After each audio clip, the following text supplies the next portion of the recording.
Sejujurnya karena aku ngerasa aku nggak spesial. Sejujurnya karena aku ngerasa aku nggak bisa. Sejujurnya aku ngerasa karena aku nggak mampu buat ngejalanin kuliah ini.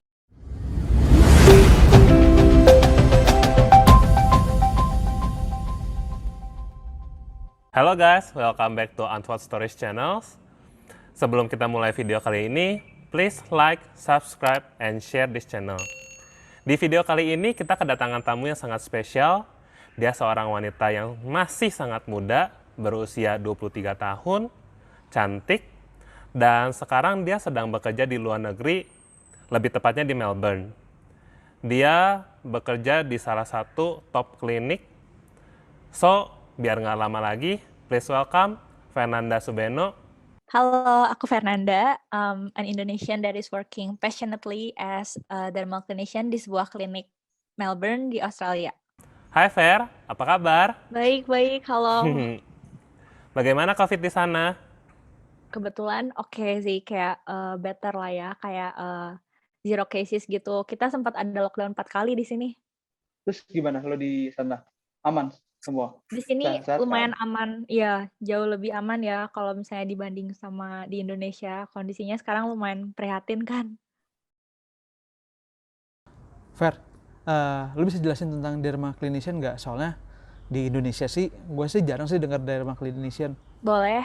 Singkatnya sih, dermal clinician tuh adalah skin expert yang perform advanced facial as well as skin cosmeceutical consultation juga.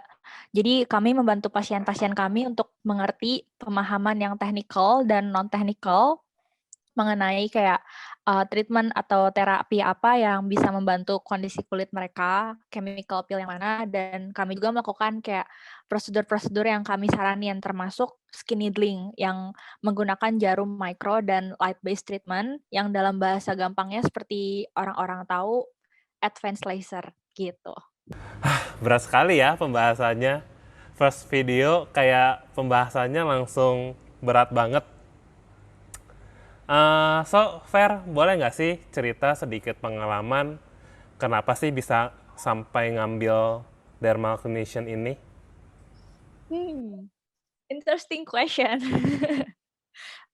Apa ya, selain sejujurnya sih passion ya, jadi passion tuh maksudnya bukan tentang hal yang, kita bisa aja, tapi passion lebih kayak ke arah kita suka atau enggak, kayak gitu. Bisa bukan berarti suka dan suka bukan berarti bisa, tapi dengan suka pasti kita bisa melewatinya, gitu.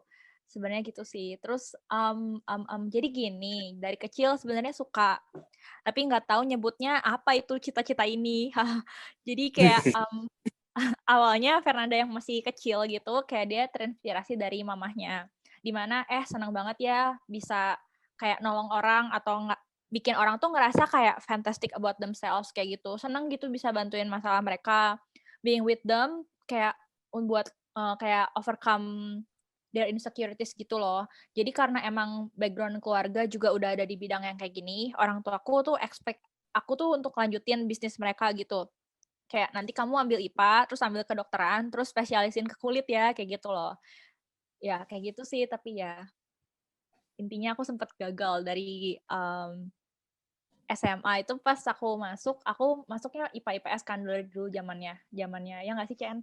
Zaman komersial juga kan masih kayak IPA IPS tuh masih kayak ya Dia, gitulah. Nah tapi waktu SMA kelas 2-nya aku gagal masuk IPA, which is aku masuk IPS gitu. Bentar-bentar, lu kan tadi kan lu ngomong, lu IPS. Sekarang jurusan lu masuk jurusan IPA. Kok bisa? Kan karena menurut gue ya, itu IPA ke IPS tuh cross bidang gitu. Lu kalau ada IPA ke IPA aja udah susah, bagian dulu dari IPS pindah ke IPA jurusannya. Nah, lu gimana tuh? Bingung gue, Fer.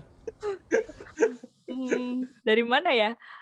Iya sih, jadi sebenarnya emang yang tadi aku bilang kan, kayak dari kecil tuh aku pengen ke sini gitu, maksudnya pengen ke jurusan yang pengen kayak kerjanya yang kayak gini, tapi I don't know what is that called gitu, kayak, jadi ya udah gitu, tapi waktu waktu aku masuk kayak gagal masuk, IPA itu, mmm, aku sempat ambil jurusan kuliah yang lain gitu, kayak for few months, kayak beberapa bulan gitu.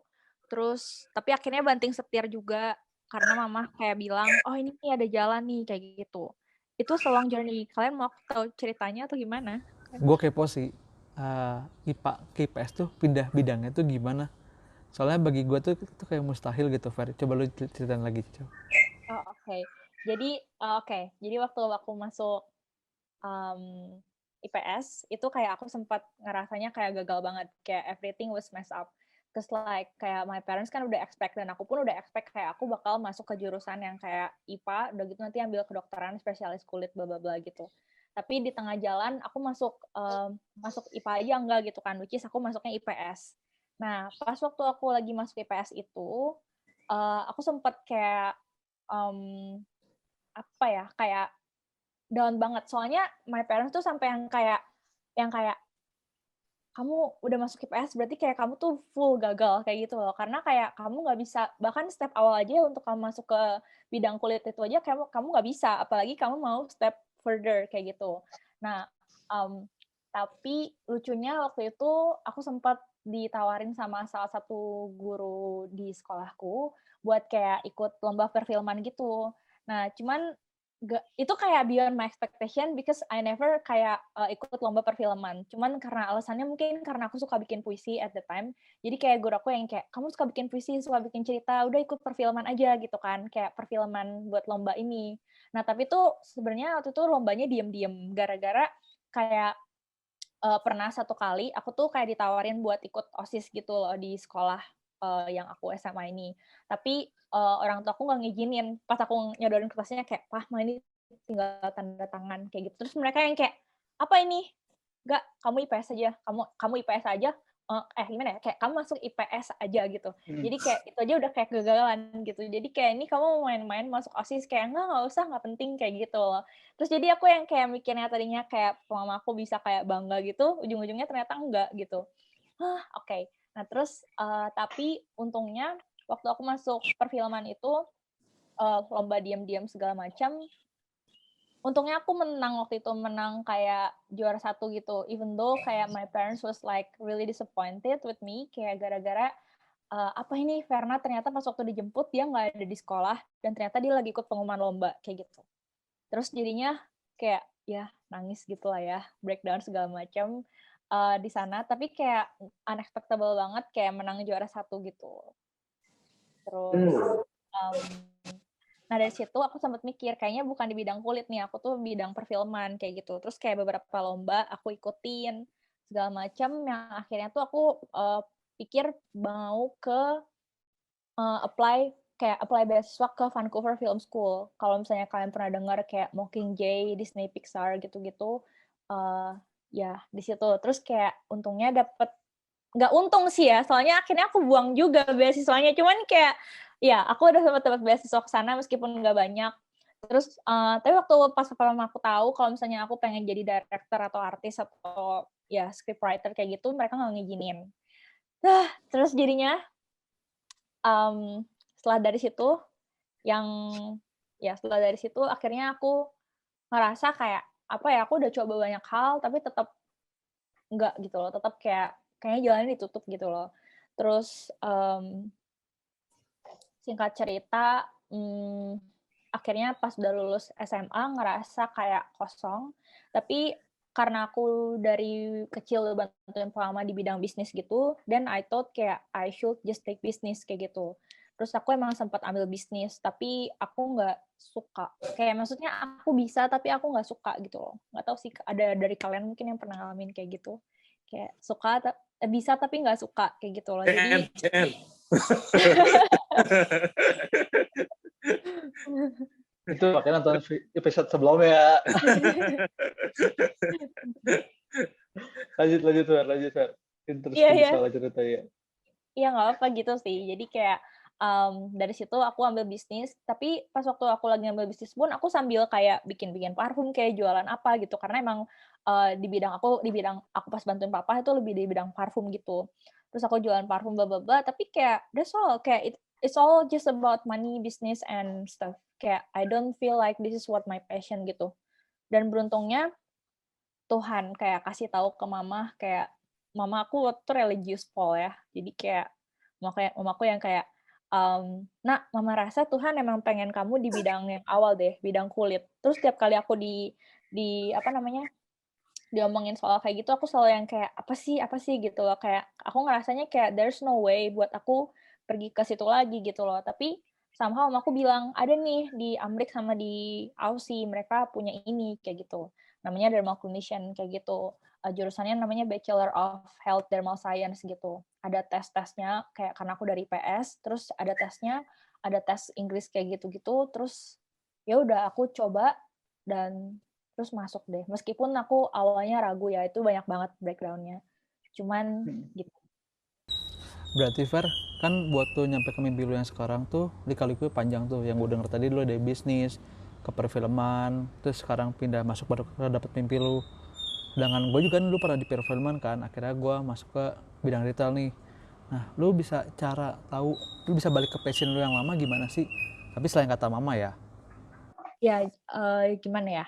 Jadi sebenarnya nggak ada jawaban yang absolut sih. Maksudnya aku nggak bisa kayak bilang, oke ini jawaban pastinya gitu. Karena kayak bahkan waktu aku masuk jurusan ini pun aku nggak confident. Karena kan kayak, kayak can you imagine kayak aku tuh di antara angkatan aku semuanya IPA, anak-anak IPA gitu. Mungkin ada orang Indo dari Surabaya atau dari Jakarta, dari Bandung gitu. Mereka pun kayak anak-anak IPA gitu. Dan aku tuh di only IPS gitu loh. Dan aku pun sendirinya nggak pede. Aku sempat mikir kalau misalnya seandainya aku gagal di tahun kedua, tahun ketiga, ya udahlah gitu. Aku udah mikirnya kayak aku bisa masuk pun udah kayak mujizat gitu loh. Terus kayak pas waktu tapi aku bilang ke Tuhan kayak, "Tuhan kalau emang Tuhan pengen aku pakai di bidang ini kayak please open your way," gitu. Aku nggak bisa bohong kayak ya that's one of my kayak sumber kekuatan aku gitu. Dan terus bahkan waktu tahun pertama aku ngejalanin itu pun itu juga aku nggak ada kayak kepastian full kalau ya aku pasti ke sini gitu. Tapi the thing is like, pertama Tuhan ya, itu aku nggak bisa, singkirin itu. Terus yang kedua orang tua juga sih, as in kayak, gimana ya, mikir nggak sih kayak udah sampai ke sini dan kayak aku tinggal sendirian, terus kayak maksudnya nggak ada keluarga di sini dan segala macam, dan semua perjuangan aku tuh bakal sia-sia kalau misalnya aku stop di sini aja gitu, cuman karena nyerah dan nggak pede gitu loh. Kalau misalnya cuman karena itu aku nyerah, berarti kayak aku tuh ngebuang kesempatan yang aku udah bangun mungkin, kayak gitu loh. Jadi, dan bersyukurnya selama perjalanan aku kayak nemuin ini tuh, ya, Tuhan buka-bukain pintu-pintu gitu. Ya even though it's not easy mmm, buat dilakuin, tapi kayak as I mention di pertama tadi kan tentang passion gitu kan. Jadi kayak, Hmm. aku suka dan kayak, ya udah yuk ayo berjuang gitu, kayak yang ngajak diri sendiri untuk berjuang gitu. Fer, mau nanya dong, ketika lo ngambil bidang dermatologis, apa sih kesulitan-kesulitan yang lo pernah hadapi? Mmm, Aslinya lebih kayak ke orang-orang nanya, kayak, "Kamu senang nggak sama kerjaan kamu?" Terus kayak, waktu waktu di sebelumnya itu banyak yang lebih kayak, mmm, "Kamu yakin kamu bisa?" Gitu, "Kamu kan IPS, udah gitu kamu ke jurusan yang namanya science," kayak gitu loh. Ya, tapi aku definitely pasti jawab iya gitu, semuanya dua-duanya iya. Bahkan kalau aku lagi stres dan banyak pikiran terus disuruh kerja treating pasien, aku malah jadi senang gitu. Itu jawaban aku dan itu emang kenyataan dan I think that's one of the main reason buat aku bisa bilang kayak, ya ini salah satu yang kayak bikin aku terus kayak nggak mau nyerah gitu loh. Kayak karena kalau aku nyerah, pertama aku udah buang uang orang tua aku. Yang kedua, ya aku tahu kalau emang Tuhan pengen aku di sini kayak biar Tuhan yang buka jalan kayak gitu loh. Jadi kayak I still keep going kayak gitu. Banyak banget sih momen galaunya dari awal apply jurusan, ngadepin tesnya, terus udah masuk jurusan ini, wah nggak kehitung momen galaunya. Nah, Fer, lo bisa nggak sih nyebutin kegaulan lo ketika lo kuliah? Apalagi kan lo awalnya tuh dari bidang IPS, terus sekarang sampai ke bidang IPA, medication. Itu kan very scientific banget gitu, dan untuk sampai ke ya maksudnya sampai ke masuk bidang IPA itu kan sangat sulit sekali. Nah, gimana sih lo menghadapi hal-hal tersebut? Apa lo cuman modal nekat aja gitu? Modal Modal nekat. nekat. Modal nekat. Iya dong, modal nekat Iya, kan? iya bahasa bahasa orang-orang bilangnya, "Udah spekulasi aja udah," kayak gitu. Tapi kalau emang mama aku sama aku juga doa gitu kalau emang misalnya kayak kalau emang Tuhan nggak pengen aku di sini, tolong tutup jalannya gitu loh. Jadi kayak kalau misalnya ya tutup jalannya, jadi kayak dan Tuhan kayak dibuka-bukain gitu jalan-jalannya. Jadi kayak aku tinggal kayak masuk ke pintu-pintu yang udah Tuhan bukain gitu sih. Ya walaupun pintu-pintu sudah Tuhan bukain ke lu juga kan pasti harus ada effort yang harus lo kerjakan. Jadi, what's your preparation ketika lo mau ke sana? Preparation. Pertama hati. Pertama hati, terus kedua modal nekat. Itu bener kayaknya modal nekat, kayak ya udahlah gagal tapi at least I try gitu, daripada cuman diliputin sama rasa takut dan akhirnya nggak pindah kemana-mana. Karena sebenarnya rasa takut itu kan cuman kayak nge-hold kita dari apa yang kita pengen, dan itu sebenarnya nggak bawa kita kemana-mana gitu. Jadi ya gitu. Terus misalnya udah nyoba nih, pas udah nyoba terus kayak tiba-tiba aku kayak ngerasa kok susah ya, kok ini ya itu, banyak banget alasan untuk aku kayak give up gitu. Tapi pas aku mikir-mikir kalau misalnya aku give up, berarti aku buang semua yang udah aku korbanin gitu loh. Kayak bayangin aja pas datang sini kayak sendirian, terus udah gitu kayak belum pernah ke Australia sebelumnya gitu kan, belum pernah ke Melbourne sebelumnya, tinggal sama orang yang nggak pernah aku kenal gitu, dan kayak mama udah sacrifice a lot buat aku kesini gitu. Jadi ya kenapa harus disia-siakan gitu. Ibaratnya kayak tanah, ini biji gitu ya. Terus itu tuh kayak it's growing but aku nggak ngeliat apa-apa gitu loh, dan it's okay gitu loh, daripada aku buang biji yang udah pernah aku tanam gitu loh. Terus mindset apa sih yang lo tanemin ketika lo di sana? Apa lo cuman mikir bahwa oh yang penting gue dapat nilai bagus, atau gue nggak pengen bikin orang tua kecewa atau bikin orang tua gue pusing gitu? Nah kalau lo apa sih yang lo pikirin? Sejujurnya karena aku ngerasa aku nggak spesial. Sejujurnya karena aku ngerasa aku nggak bisa. Sejujurnya aku ngerasa karena aku nggak mampu buat ngejalanin kuliah ini, jadinya aku nggak berpatokan sama nilai. Aku cuman tapi puji Tuhan kayak ya lewat belajar dan lain-lain kayak gitu, dan ya support orang tua aku, jadinya nilai-nilainya sih bisa dibilang baik baik banget gitu. Cuman tapi karena aku nggak terlalu pede dengan nilai itu sendiri pun, aku nggak pede sama diri aku sendiri, dan aku cuman bisa berharap kayak, oke, ini karena Tuhan dan Papa Mama yang kayak ngeizinin aku ngelakuin ini gitu. Jadi aku sebenarnya juga sempet jadi, apa kata CN waktu itu bilangnya, yes man. Yes man? Is it yes Iya. man? Iya. Iya, Yes, yes, yes man. Iya, betul. Iya, yes man. Jadi kayak apa ya, lebih mengerucut tuh kayak gimana ya? Pas lagi kuliah, pas lagi belum kerja, kita masih sadar apa yang pengen kita raih, jadi nggak ngabisin separuh waktu untuk main atau have fun doang gitu loh. Kayak aku nggak nyalahin orang-orang yang pengen menikmati hidup, tapi selagi kayak kita masih muda, aku pengen kayak nge-encourage anak-anak muda buat, yuk jangan pilih-pilih pekerjaan, yuk cari pengalaman sebanyak-banyaknya. Meskipun cuma jadi volunteer di bidang yang aku suka atau dibayar with a small token, maksudnya dengan uang yang kecil gitu, kita bisa belajar, because even from the worst thing and from the worst people that kita pikir itu dalam hidup kita orang itu buruk banget atau pengalaman ini kayak nggak ada apanya, we still can learn from them as long as kita punya hati buat terus memahami gitu apa yang Tuhan mau kita pelajarin gitu. Bisa juga it simply make networking. True, exactly. Dan apakah itu bisa menjadi salah satu faktor yang sebelumnya lu bilang sebagai yes man? Walaupun dalam hati sebenarnya lu belum tentu capable. Tapi faktor tersebutlah yang menjadi titik sukses lu sampai hari ini. Terus, sampai lu bisa masuk ke bidang klinik, apa aja sih yang lu udah lakuin?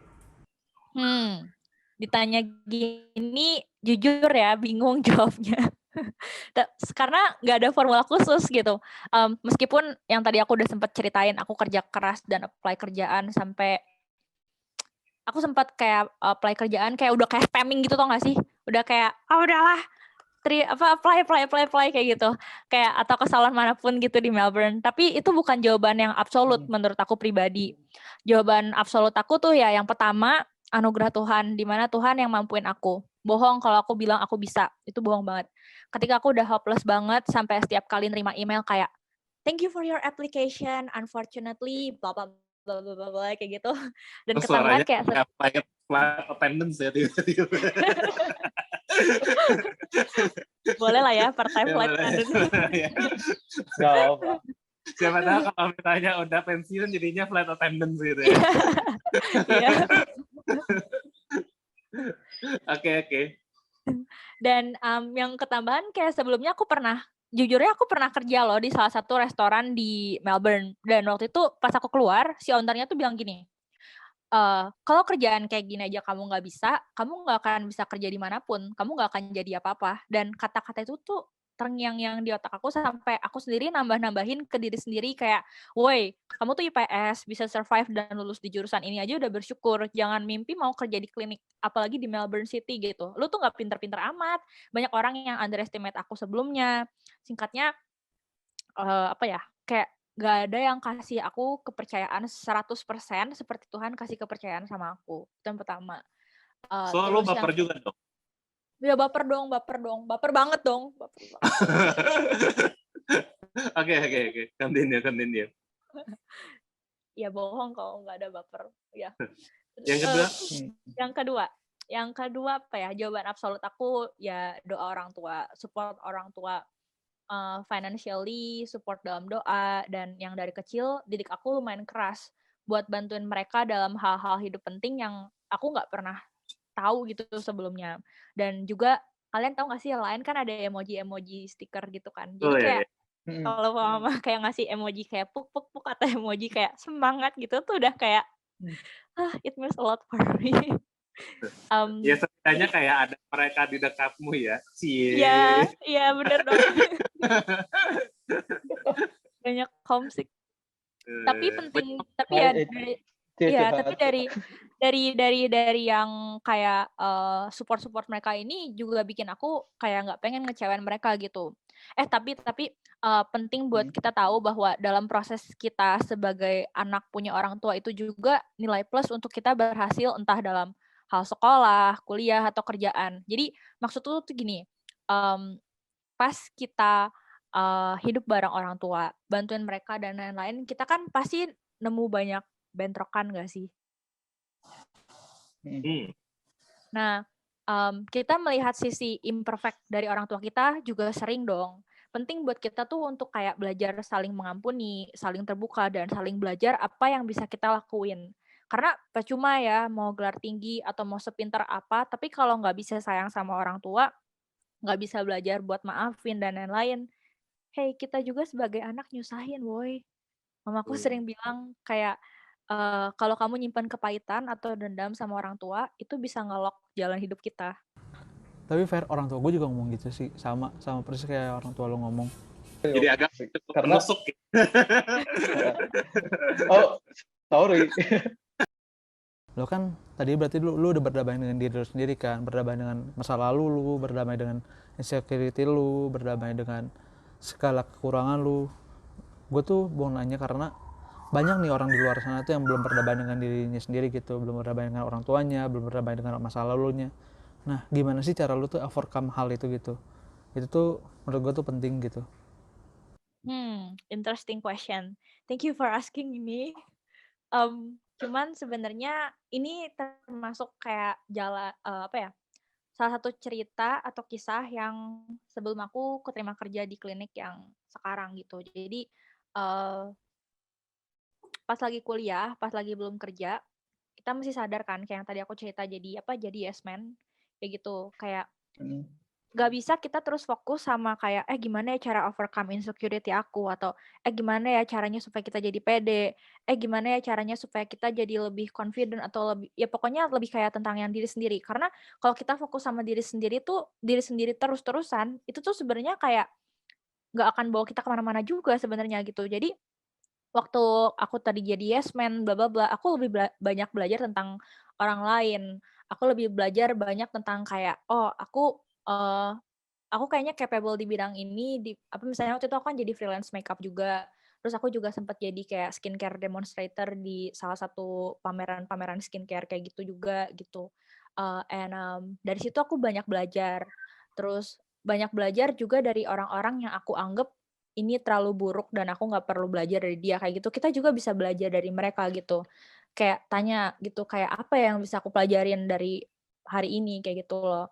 Keempat, yang tadi kamu bilang tentang pede dan lain-lain itu anugerah Tuhan sih. Aku sendiri sempat sering bahkan ya waktu aku ditolak-tolak dari klinik-klinik yang bahkan klinik-klinik kecil gitu loh. Aku coba apply tapi tetap ditolak gitu loh. Taunya dikasih kerja di klinik yang reputasinya one of the best in Melbourne gitu. Wow, so good achievement. Boleh dong disebutin nama kliniknya apa? Boleh, Iya, nanti bakal aku masukin juga Australian Skin Clinic Emporium. siap. Nanti Apa ada kita di main-main ke mana sana tuh? ya. Ya. Kalau udah ada momennya ya. Iya, Ya, kita ada momennya kita main-main ke sana. siap. Dan hal yang aku disiapin waktu itu tuh mengenai the right confidence. Penting diingat bahwa pas selama proses kecewa itu, aku banyak belajar untuk kayak berserah dan nyiapin diri, bukan menyerah, berserah berserah dan nyiapin diri. Apa yang belum Tuhan kasih itu belum berarti selalu tunggu, tapi bisa aja Dia mau nyiapin kita sebelum kita nerima apa yang kita mau. Berserah dalam arti let it flow.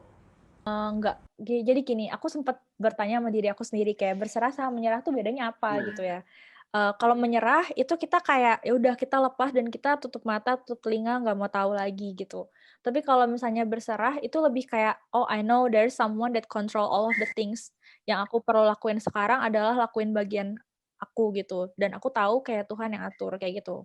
Karena kan all of the things di dunia ini kayak uncontrollable gitu, kayak kita nggak bisa kontrol kan. Jadi ya kita bisa berserah sama yang bisa kontrol aja, gitu. Jadi ya Nah, Fer, balik lagi nih ke bidang lu. Lu pernah nggak sih ketemu orang-orang yang berdampak banget atau yang meaningful gitu? Mungkin ya lu ketemu presiden atau ketemu influencer atau ketemu siapa gitu yang menurut lu tuh meaningful banget. justru, ya pernah sih ada kayak beberapa beauty influencer Indo sama beberapa beauty influencer dari China gitu, yang mereka juga student di sini, terus kayak aku kerjain kulit mereka. Tapi jujur kalau misalnya aku ngerjain mereka, aku dengar cerita-cerita mereka gitu, it's not the thing that I treasure the most, to be really honest. Justru yang I really treasure the most, ini jawaban dari hati, justru orang-orang yang bikin aku sebel. Justru orang-orang yang bikin aku pengen marah, justru orang-orang yang ngancurin hari aku. Yang pernah waktu itu ada salah satu kayak nenek-nenek gitu ya. Kayak jarang pasien aku nenek-nenek, tapi ini tuh kayak nenek-nenek gitu loh. Dia orang Caucasian gitu, orang lokal sini. Dia nyebelin banget, kayak nggak ada orang yang pengen nerima dia. Maksudnya nggak ada orang yang pengen nerima dia jadi pasien dia gitu. Tapi kan karena dia datang, masa kita tolak kan? Nah, terus udah gitu kebetulan waktu itu aku yang ngerjain. Dan di situ pun aku sebenarnya bergumul dalam diri sendiri yang kayak, woi Edan ini kayak lagi, maksudnya kayak I don't feel that, apa ya, hari aku lagi baik-baik banget, udah gitu terus tiba-tiba kayak aku ketemu orang ini dan ini jadi pasien aku, dimana kayak aku harus minimal spend 1 hour sama dia gitu. Tapi justru dari situ kayak aku belajar banyak gitu, belajar kayak, kenapa ya orang ini bisa kayak gini gitu, maksudnya as in, kenapa ya nih orang bisa, apa namanya, bisa disruptif banget, bisa nyebelin banget gitu loh. Dan balik lagi ternyata ini jawaban yang kayak Tuhan kasih buat aku, buat kayak, oh kenapa aku pengen, maksudnya kenapa Tuhan pengen aku di bidang ini gitu. Karena ya yang sempat aku pernah bilang kayak hidup itu bukan buat diri sendiri, tapi hidup dan berkarya buat orang lain juga. Konteks di hidup di sini tuh bukan people's pleaser ya, tapi dalam arti di sini apa yang kita kerjain tuh nggak melulu tentang diri kita sendiri, tapi juga tentang orang lain gitu. Jadi terus juga pernah ada yang kayak, jadi aku tahu kayak, oh ini orang nyebelin karena gini, kayak gitu loh. Misalnya dia pernah punya masalah dalam hidupnya sendiri gitu. Terus, sorry to say, misalnya kayak ada prostitute gitu yang ternyata pasien aku gitu. Dan who am I to judge gitu. Kayak, maaf ya, zaman sekarang, aku pernah mention ini di podcastnya CM.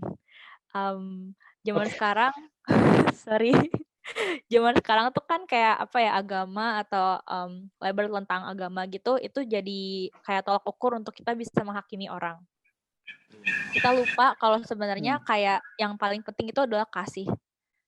Dan maksud Tuhan pengen aku di bidang ini pun juga karena itu gitu. Jadi kayak kalau ada orang-orang yang kayak nyebelin gitu datang ke dalam klinik kita, terus mereka mentally not good, or mereka juga ngelakuin yang di mata orang-orang salah kayak gitu, aku tuh nggak berhak buat ngehakimin mereka, dan kita tuh nggak berhak untuk ngehakimin mereka. Kita nggak berhak buat ngomong ke mereka kayak kamu tuh salah, kamu tuh gini. Kalau misalnya kayak mereka datang ke treatment kayak misalnya kan ada ya orang yang kayak gini juga gitu. Misalnya mereka datang ke treatment kayak, oh ya aku mau hari ini mau ketemu selingkuhanku atau apa kayak gitu. Itu juga kayak aku nggak boleh yang kayak kamu nggak boleh kayak gini, nggak boleh kayak gini. Not my job kayak gitu loh. Dan bagian aku cuma untuk mengasihi mereka, dan di situ aku yang diproses, malah aku yang diproses untuk kayak aku tetap menyenangi sama apa yang aku kerjain gitu, untuk mengasihi mereka aja, karena ujung-ujungnya mereka mana mungkin berani datang ke tempat ibadah buat kayak aku salah, aku gini gini gini gini gitu, kayak no, kayak mereka juga apaan nggak mau ke sana, karena mikirnya ya orang-orang yang beragama tuh judgmental gitu, dan tujuan kita bukan untuk ngejudge tapi untuk mengasihi aja, tuh cukup. Terus Fer, gue kemarin sempet sih kayak ngelakuin research. Lo boleh nggak tolong jelasin apa sih perbedaan antara dermal clinician dengan esthetician? Oke, jadi esthetician atau beautician itu sebenarnya ada dua di sini ya terutama. Yang pertama ada yang mereka ikut training atau kursus yang informal qualification buat bisa perform kayak waxing, tinting, nails, make up gitu. Nah, yang kedua ada yang mereka ikut formal qualification, minimal diploma buat bisa perform hal-hal yang tadi dilakuin, plus massage, facial, spa, microdermabrasion, LED light therapy gitu. Nah, sedangkan kalau dermal clinician, mereka tuh udah nempuh studi 4 tahun atau lebih untuk ngedapetin formal degree. Some of the subjects they will cover during their course itu melingkupi kayak dermal science, segala science tentang kulit, cosmetic chemistry, kimianya kosmetik, skincare, nutrisi in general health, dan ada nursing basics kayak infection control, terus penanganan luka sehabis operasi, dan luka non post-surgical. Mereka udah going on diploma dulu sebelum bisa ngelakuin hal-hal yang esthetician bisa lakuin. Tapi juga lebih daripada itu, mereka qualified and very technical buat perform advanced treatment seperti kayak laser, IPL, chemical peels, radiofrekuensi, skin needling, LED light therapy yang medical grade, dan juga HIFU. Kita juga belajar kayak hal dasar mengenai kapan bisa kasih tahu pasien untuk bantu cek apakah si mole tuh kayak tai lalat gitu, mereka itu punya cancerous atau non cancerous kayak gitu. Jadi lebih kayak skin cancer prevention gitu. Dermal clinician di sini terutama udah punya pengalaman tentang cosmetic medicine dan seringkali kerja bareng sama other health professional seperti dermatologist, plastic and reconstructive surgeon. Kayak gitu. Boleh dong, kamu kasih tips and trick sedikit mengenai cara merawat wajah. Wah, terutama buat gue tuh, kan kulit gue jerawatan nih. Kayak penting tuh. Oke. Sebenarnya semua tergantung masalah kulit. Terus kayak history kulit mereka kayak gimana, pernah pakai apa, terus on medication atau enggak, sama juga gaya hidup kan. Tapi in general, doesn't matter kulit kita jenisnya kayak apa, paling penting itu cuci muka sehari 2 kali, pagi dan malam, kayak gosok gigi. Terus Kenapa? Kenapa jadi? nanti di-endorse Pepsodent kayaknya ya. Gak apa-apa dong. Dia nasi nilai tiba-tiba gitu. Ya. Terus pakai serum hydration gitu. Sama moisturizer, dan yang paling penting pakai itu sunscreen. Entah cuma ke supermarket sebelah atau even kayak lagi cloudy gitu, we still need to wear sunscreen. Because a lot of people kan nanya aku kan, kayak apa sih the best anti-aging product yang kamu rekomen? Kayak gitu kan. Dan my answer is definitely a proper sunscreen. Gak ada apapun yang lebih penting daripada sunscreen. Karena matahari itu memancarkan UVA sama UVB. UVA itu penyebab penuaan kulit atau premature aging. UVB itu penyebab skin burn yang sebenarnya lebih bahaya. Kalau di sini tuh bisa jadi salah satu penyebab skin cancer. Nah, si UVA sama UVB ini itu bisa menyebabkan wrinkle atau Orang-orang bilang keriput halus dengan cara menghancurkan kolagen di kulit kita secara perlahan, menciptakan radikal bebas, dan menginterupsi mekanisme perbaikan alami kulit kita. Kalau ada luka, ada jerawat nih, ada peradangan, itu bekasnya Hmm. makin lama sembuh, makin lama hilangnya juga. Makanya kulit jadi kelihatan kusam terus. Terus juga kalau ada jerawat bekasnya tuh kayak lama hilang, namanya hyperpigmented acne scar. Makanya sunscreen on the top of moisturizer itu penting banget. Kayak gitu. Sunscreen-nya yang murni ya, jadi bukan sunscreen yang ada di foundation atau bukan yang ada di moisturizer atau ada vitaminnya gitu, pure sunscreen. Kayak gitu. Jadi teman-teman, tolong dengarkan saran dari Bu Dokter ya. Apabila ingin kulit kalian putih dan bersinar seperti Fernanda, jangan lupa cuci muka 2 kali sehari dan selalu memakai sunscreen setiap kalian keluar rumah. Bagus nggak iklannya? Nah, Fer, gue mau nanya nih. Kan tadi kan udah tentang soal kulit kan. Nah, channel kita kan memang dibuat nih untuk orang-orang yang pernah ngerasa stuck, bimbang, ragu, bahkan pernah punya masa lalu yang kurang bagus gitu. Nah, lu kan pernah punya hal yang kayak gitu nih. Gimana sih cara lu tuh buat break tuh hal itu gitu? Karena di luar sana juga banyak gitu orang-orang yang punya kesulitan kayak gitu, bimbang, stuck. Malah mereka tuh malah lupain mimpinya, malah jadi orang-orang biasa-biasa aja, nggak nggak punya tujuan, nggak punya visi, nggak punya misi. Nah, lu bisa kasih tips and tricksnya nggak buat orang-orang melewati hal itu gitu? Wow, pertanyaannya bagus banget ya. Susah dijawabnya. Tapi dari aku nggak banyak sih. I mean kayak aku juga masih banyak belajar. Tapi banyak dari kita yang nanyain tujuan hidup kita apa sih? Apalagi setelah dunia mengalami kayak pandemi kayak gini ya. Banyak orang yang sebelumnya mengira tujuan hidup sama dengan profesi. Tapi kesini-sini aku belajar kalau profesi kita itu bukan identitas kita yang absolut dan bukan juga tujuan hidup kita yang terabsolut. Jadi jawaban yang selama ini aku dapat tuh, kita ada di dunia ini karena perizinan Tuhan. Dia yang ciptain kita dan itu nggak bisa ada satupun manusia yang bisa nyangkal hal itu. Nggak ada satupun manusia yang tahu persis tujuan hidupnya tuh apa sampai dia berpulang. Kita nggak bisa bilang, oh tujuan hidupku ini karena sederhana aja. Kita nggak menciptakan diri kita sendiri, ya nggak? Ya nggak? Hmm. Iya, dan terus kalau kita fokusnya terus-terusan tentang diri kita, sampai kapanpun kita nggak akan nemuin tujuan hidup kita apa. Jadi yang tahu tujuan hidup kita siapa, ya dia yang ciptain kita. It is okay buat nggak tahu semuanya. Justru perjalanan dari nggak tahu menjadi tahu bareng Tuhan, itu yang dia inginin gitu.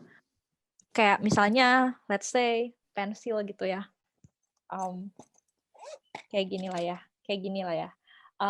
Mudah lah buat Tuhan tuh buat kasih tahu apa yang kita mau. Misalnya ini awal, ini akhir. Mudah banget buat Tuhan kayak taruh kita dari titik yang ini ke titik yang ini gitu. Tapi hal yang terindah yang dia pengenin tuh bukan ini atau ini, tapi yang ini. Dia pengen ada relationship gitu antara kita si yang diciptainnya sama sang pencipta. Jadi yuk belajar sama-sama buat nggak mikir kalau dunia ini semua tentang kita aja, sambil kita belajar sama-sama untuk lebih menghargai proses bareng Tuhan. Gitu paling ya. Dalam. Dalam tuh kayaknya. Oke. Banget. So, in conclusion, ya kita harus kayak enjoy the process, kemudian juga kita harus enjoy the time and quality. Segala momen itu pasti ada hikmatnya, ada juga faedahnya. Bukan berarti bahwa ketika kita menghadapi kesulitan itu kita cuma bisa give up doang. Tapi sebenarnya di momen itulah sang pencipta tuh kayak ingin ngajarin kita loh, ayo misalnya kita tuh hadapi hal-hal tersebut supaya juga di kitanya bisa semakin maju dan berkembang. Oke, Fer, thank you so much buat waktunya. Semoga buat teman-teman yang dengar video ini di YouTube kita bisa memberikan inspirasi bagi mereka. Oh ya, Fer, untuk orang-orang nih yang pengen tahu profesi lu, pengen coba kontak-kontak lu nih, pengen coba ngobrol sama lu, bisa lewat mana sih, Fer, buat kontak lu tuh? Instagram aja kali ya. Sure, dude. Iya, ya Ya, dong. apa Instagramnya? Apa Instagramnya? Iya ya, Instagramnya Fernanda Subeno. Fernanda Subeno, udah itu doang. Terus juga aku ada Instagram sih yang kayak buat ngedukasi orang-orang tentang sunscreen. Hah, serius? Apa Fer? Iya, Apa Fer? Ada itu kan yang Ferbiana.clinician ya? Bener iya, ya? iya benar. Fernanda.derma. Gimana, Cek? Widih. Biarin dia yang jawab atuh. Thank you Fer, thank you untuk waktunya, thank you untuk diskusinya, thank you untuk pengalaman-pengalamannya, dan makasih juga untuk tip and tricks yang lu kasih tadi buat ke kita. Nah, thank you semua. Untuk di video kedua nanti kita bakal lihat keseharian Fernanda di Melbourne ya. Ditunggu aja, see you.